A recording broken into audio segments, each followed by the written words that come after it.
Existe uma coisa na Bíblia, na teologia, chamada de teofania. O que é teofania?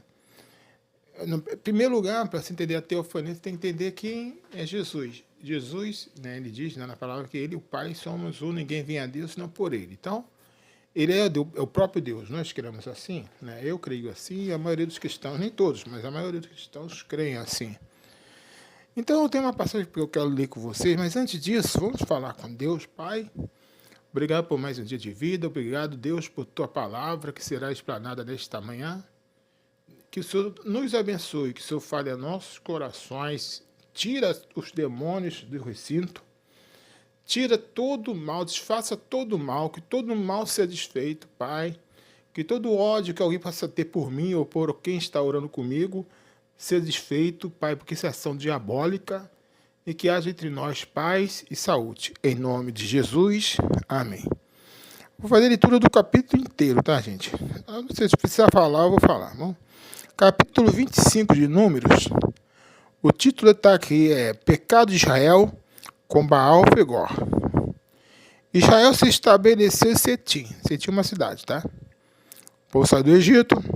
Ali já passou no capítulo anterior pela profecia ali, que agora fugiu o nome dele, que teve que profetizar que o pai apagou ele, Balaão. Balaque pagou Balaão para profetizar contra Israel, para amaldiçoar Israel, e o cara abençoou. Mas Israel saiu dali e foi para essa cidade, Setim. Olha o que aconteceu. E o povo começou a prostituir-se com as filhas de Moabe. Enquanto o povo está prostituindo, Deus até nem se meteu, Deus ficou na dele. Mas olha só o que eles fizeram. Elas convidavam o povo para os sacrifícios a seus deuses. Aí pegou. E o povo comia e se prostrava diante deles. Israel aderiu a Baal-Pegor, mesmo com tudo que Deus fez. Israel, ele preferiu trocar de Deus, a servir um falso Deus. Por quê? Por causa da libertinagem. Quantos de nós, né, quantas pessoas, até você mesmo está ouvindo essa mensagem, trocou Deus por causa de uma fraqueza da carne? Você vê que Deus não fez nada, até a questão da prostituição. Quando Israel largou ele para servir a Baal-Pegor, aí pegou. Olha só, o Senhor, versículo 4, disse a Moisés, reúne todos os chefes do povo, pendura-os no patíbulo exposto ao sol diante do Senhor, para que se afaste de Israel a cólera diante do Senhor. Moisés disse ao juiz de Israel, mate cada um de vós os que de vós aderiram a Baal-Pegor. Então, o que irou Deus não foi nem o fato de Israel se prostituir. Foi ruim? Foi ruim. Mas não foi esse o problema maior. O problema maior foi Israel adorar, largar o Deus que tirou do Egito, Deus que sustentou eles, para levar no caminho, né, com proteção, fazendo todos os milagres que fez no deserto, para daí chegar nessa cidade e largar Deus e servir Baal-Peor. Aí Deus se irou. O que eu quero dizer com isso? Meu amado, eu sei que a igreja moderna, a maioria, tá? A maioria mesmo, é hipócrita. Vê a fraqueza sua, te condena. Porém, no altar, tem gente que está adultério, tem gente que está em fornicação, tem gente que é homossexual coberto. Escondem ao máximo, mas quando vem à tona é um escândalo geral, né? Então, o que eu quero dizer com isso? Você vê aí os noticiários, está cheio pra gente assim. Uma coisa que eu vejo, por exemplo, o problema da igreja inclusiva não é dela ser inclusiva, tá? Não é esse o problema. O problema é ela cobertar o pecado. O pecado tem que ser pregado contra, tem que ser mostrado que é pecado. A pessoa tem que saber que aquilo está errado. E pode sim levar ela para o inferno. E pode sim trazer consequências ruins já para essa vida. O problema é que eles dizem que não existe pecado, né? É o que eu entendo, né? O cara pode ser gay, pode ser lésbica, pode estar no altar com esse pecado. Aí não. O altar é um lugar sagrado, minha gente. Então o erro deles é esse. O altar é um lugar sagrado, minha gente. Então, o erro deles é esse, tá? Não só deles, da maioria das pessoas, da maioria das igrejas. O altar é sagrado. Quem tem que estar no altar é o pastor e o seu ministério, tá? Tiraram o pastor, tiraram o ministério, botaram um foco de luz, botaram um instrumentista, músico, nada contra, mas tem contra sim, porque a palavra de Deus condena isso. Aí você joga, às vezes, a pessoa no inferno. Por quê? Porque a pessoa não está preparada. Você manda a pessoa ir lá orar pelas outras. A pessoa não está preparada para aquilo. Quando você vai orar para alguém, você está representando o sacerdote diante de Deus. Aí você pede qualquer um para ir lá orar pelas pessoas, né? Aí a pessoa não volta mais para a igreja. Por quê? Porque ela sabe que vai chegar em casa, vai encontrar um problema, e encontra mesmo. Porque ela vai mexer em ninhos maribondos. Tá? E as pessoas não têm essa noção. Chama uma criança para orar, enchendo a criança de maldições. É um negócio muito sério, minha gente. Muito sério. Um altar é um lugar santo. O altar, para estar no altar, você tem que estar disposto a abrir mão da sua própria vida, se for o caso. Mas não, eu vejo pessoas que estão no altar só porque estudou. Tá, teu pastor, por quê? Porque eu estudei, fiz curso tal. Ou seja, transformaram uma coisa que é o ministério, uma coisa santa, em uma profissão. Aí, sendo profissão, você pode botar qualquer coisa, botar um cachorro, se quiser, pode botar. Como a IA está fazendo agora, até roubou pastor. Olha a situação. Roubou padre, roubou pastor. Onde vamos chegar, minha gente? Por quê? Porque virou profissão e ministério não é profissão. Você deve e pode viver da obra. Tá? Isso é Deus que deu essa liberdade.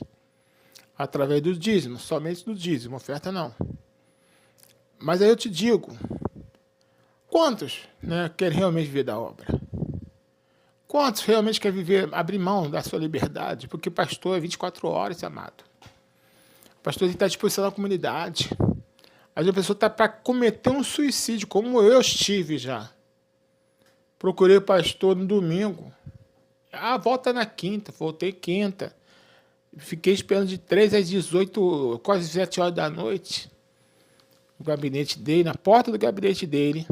Atendeu um monte de gente, chegou no final, Davi, deixa para outra quinta. Aí eu fui na outra quinta, aí mesma coisa, e desisti. Eu muito fragilizado na minha vida, eu tinha perdido minha mãe. E eu estava pronto para me matar, até que aconteceu um ápice que eu ia mesmo matar. Deu algo que aconteceu, não vou entrar em detalhes, mas passou 3 dias com a dor no coração, não tinha motivo nenhum para viver. Não tinha nada que me fizesse viver. Meu pai estava enfermo, né, tinha perdido a visão, tinha perdido um dos pés, né, diabetes, já tinha perdido minha mãe, eu não tinha uma esposa, não tinha uma namorada, tinha ninguém. O que eu falei? Vou me matar. Já que não tinha pastor para conversar, eu procurava o cara nunca estava disposto para mim, mandava você marcar. E às vezes tem coisa, meu amigo, que não é para semana que vem, é para aquela hora que a pessoa te procurou. Entendeu? E o que dá tristeza é que o camarada ganhava muito bem, tá? Naquela época já era 15 mil o salário dele, hoje não sei. Falamos de 2006, tá? Hoje não sei o salário dele. Mas vamos lá. Naquela época era 15 mil. Aí eu te pergunto, né? Isso é ministério pastoral? Nada contra, tem muita coisa positiva no ministério desse homem, que eu não vou citar o nome dele aqui. Muita coisa positiva. Mas tem essa coisa que para mim foi negativo. Mas por um lado não. Por um lado eu agradeço a ele. Por quê? Porque houve um milagre ali.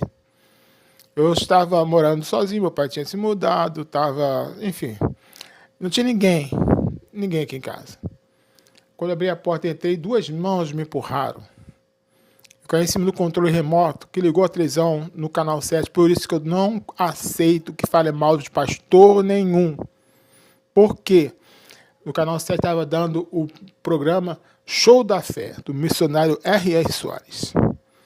No exato momento que ela ligou a televisão e falou dessa forma, espírito de suicídio, sai em nome de Jesus. Toma, espírito de suicídio, sai em nome de Jesus.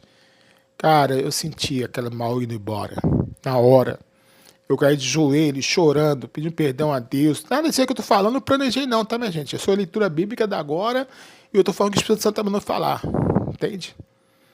E o que aconteceu? Pedi perdão a Deus, estou aqui agora falando com você. Então, meu amigo, minha amiga, não fique nessa conversa. Você tem fraquezas, não largue Deus. A tua igreja te condena, a tua igreja não te ajuda, vai para outra, mas não fique sem Deus. Você não tem nenhuma na tua cidade, fique você com a tua Bíblia, com meus vídeos, vai orando, vai lendo a Bíblia, vai vendo o que eu estou falando aqui. Eu sei que nem todos os vídeos são para isso, mas se eu não postar algo no dia espiritual, volte alguns vídeos atrás. Veja, tem vídeos meus antiguíssimos, mas muito bons. Assista a esses vídeos. Estou falando porque eu não quero audiência, não quero dinheiro teu. O que eu quero é que você não morra. O que eu quero é que você não vá para o inferno. É isso que eu quero. As pessoas não entendem. Se fosse dinheiro, fosse fama, eu tinha decidido lá em 2006, quando postei meu primeiro vídeo, que eu vi que era furada. 2006. Por que eu continuei? Porque é uma forma de pessoas terem chegado até Jesus. Então eu não posso parar. Goste você ou não, eu tenho que continuar. Entende? Eu só peço que você ore por mim. Só isso. Deixa o like, comente, compartilhe, me segue para mais e ore por mim. Tá? Porque eu peço essas coisas para poder outras pessoas ouvir a mensagem e ser alcançadas, e ter, sabe, não cometer um suicídio, quem sabe não cometer um crime, não matar alguém, não cometer um feminicídio, um homicídio, sei lá o que for. Né? Minha esperança é só essa. Mas sou julgado, sou criticado, sou perseguido, sou humilhado, caluniado, tá? Não posso gostar de uma garota que vão lá e fazem a caveira, a garota foge até da igreja. Tem uma menina que eu cheguei lá, 2022, eu ainda estou super bem, por isso que eu fiquei na igreja. Mas de repente, quando eu me interessei, a outra sumiu. Recentemente ela estava lá, sentei no mesmo banco, só que ela numa ponta e eu na outra. E sentei e fui orar. Aí estou escutando uns barulhos, algo, banco balançando. Quando terminei a oração, eu olhei para o lado da garota. Ela não mudou de banco. Não, ela fez melhor, ela saiu da igreja. Saiu da igreja. Então você vê o que eu fui passando, tá? Mas tudo bem.